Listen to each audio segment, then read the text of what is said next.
ಯಾರನ್ನೂ ಬಿಡ್ಲಿಲ್ಲ. ಅವ್ರ ಮಕ್ಕಳುಗಳಿಗೆ ದಾರಿ ಮಾಡ್ಕೊಳ್ಳೋಕೋಸ್ಕರ ಎಲ್ಲ ಜನತಾದಳದ ಎಲ್ಲ ನಾಯಕರುಗಳನ್ನ ಪಾರ್ಟಿ ಬಿಟ್ಟು ಓಡಿಸಿ ಕುಟುಂಬಕ್ಕೆ ಅನುಕೂಲ ಏನ್ ಮಾಡಬೇಕೋ ಮಾಡ್ಕೊಂಡು ಬಂದ್ರು. ಇದು ಜನತಾದಳದ ಇತಿಹಾಸ. ನಾನು ಒಂದ್ ಹೇಳ್ತೀನಿ, ಈಗ ನೋಡಿ ಮಗನ್ ತೊಂದರೆ ಆಯ್ತದೆ ಅಂತ ಹೇಳಿ ಇನ್ನೊಬ್ಬನ ಮಗನ ಮೇಲೆ ಕೇಸ್ ಹಾಕ್ಸಿಸಿ ಅವ್ರನ್ನೂ ಬಿಡ್ಲಿಲ್ಲ, ಆ MP ಅವ್ರನ್ನೂ ಬಿಡ್ಲಿಲ್ಲ, ಯಾರನ್ನೂ ಬಿಡ್ಲಿಲ್ಲ. ಹಂಗೆ ಸಿದ್ದರಾಮಯ್ಯನ್ ಬಿಡ್ತಾರೇನ್ರಿ? ಮಗನ ರಾಜಕೀಯವಾಗಿ ಬೆಳೆಸಲಿಕ್ಕೆ ಮತ್ತೊಬ್ಬ ಮಗನ ಮೇಲೆ ಕೇಸ್ ಹಾಕ್ಸಿದ್ದಾರೆ. ಸಿದ್ದರಾಮಯ್ಯನ್ ಹೆಂಡ್ತಿನ್ ಬಿಡ್ತೀರಾ ಅನ್ನೋ ತರದಲ್ಲಿ ಕೇಳಿ. ಅದನ್ನ ನಾಲಿಗೇನೋ ಇಲ್ಲ ಮನುಷ್ಯನವನು ಏನೇನ್ ಮಾಡಿದ್ದಾನೆ? ಗಂಡಸ್ನಂತ ರಾಜಕೀಯ ಮಾಡಬೇಕು ಮಾಡೋದಾದ್ರೆ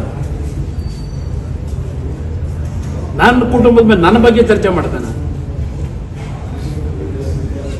ಯಾವ ನಪಮುಸರು ಮಾಡೋ ಕೆಲಸ ಮಾಡ್ಕೊಂಡು ಕೂತವನೆ. ನನ್ನ ಪ್ರಶ್ನೆ ಮಾಡ್ತಾನೆ. ಜನ ಬೆಳೆಸೋದು ನನ್ನ ಮಗನಾಗ್ಲಿ ಇನ್ನೊಬ್ಬ ಮಗನಾಗ್ಲಿ ಜನ ತೀರ್ಮಾನ ಮಾಡ್ತಾರೆ. ನಾನು ಮಾಡೋಕ್ಕಾಗತ್ತಾ? ಪ್ರಜಾಪ್ರಭುತ್ವ ವ್ಯವಸ್ಥೆ ಇದು, ಯಾರ ಆಸ್ತಿ ಅಲ್ಲ ಇದು. ಜನ ಯಾರನ್ನ ಬೇಕು ಅಂತ ಆಯ್ಕೆ ಮಾಡ್ಕೊಳ್ಳೋದು ಜನಕ್ಕೆ ಸರಿ ಇರತಕ್ಕಂಥದ್ದು, ಯಾರಪ್ಪನ ಆಸ್ತಿ ಅಲ್ಲ ಇದು. ಅವ್ರಿಗೆಲ್ಲ ಉತ್ತರ ಕೊಡ್ಬೇಕಾ? ನಾನು ಯಾರ ಮೊನ್ನೆ ಅಜ್ಜಿ ಹೇಳಿದಾರ ಕೊಚ್ಚೆ ಮೇಲೆಲ್ಲ ಯಾಕೆ ಕಲ್ಲಾಗ್ತೀಯ ಅಂತ. ಮೊದಲು ನೆಟ್ಟಿ ಬದುಕದ್ ಕಲೀರಿ, ಕೆಡಕಿದ್ರಿ.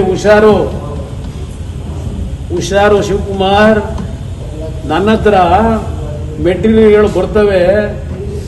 ಯಾವಾಗ ನಾವು ತೆಗೆದಿದ್ದೀವಿ ಭೂಮಿಯಲ್ಲಿ ಬದುಕಕ್ಕಾಗಲ್ಲ ಅಂತ ಮೆಟೀರಿಯಲ್ಗಳು ಶುರು ಆಯ್ತವೆ.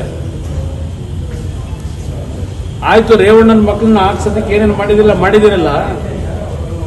ನಿಮ್ಮಲ್ಲಿ ಯಾರ್ಯಾರನ್ನ ಕಳಿಸ್ಬೇಕು ಅಂತಕ್ಕಂಥದ್ದು ಭಗವಂತ ನಿರ್ಧಾರ ಮಾಡಿದ್ದಾನೆ. ಉಳ್ಕೊಳಕ್ ಸಾಧ್ಯ ಇಲ್ಲ. ಯಾವ ರಕ್ಷಣೆ ಪಟ್ಕೊಂಡು ಉಳ್ಕೊಳಕ್ಕಾಗಲ್ಲ. ತಯಾರಾಗಿದ್ದೀವಿ ಎಲ್ಲದಕ್ಕೂ.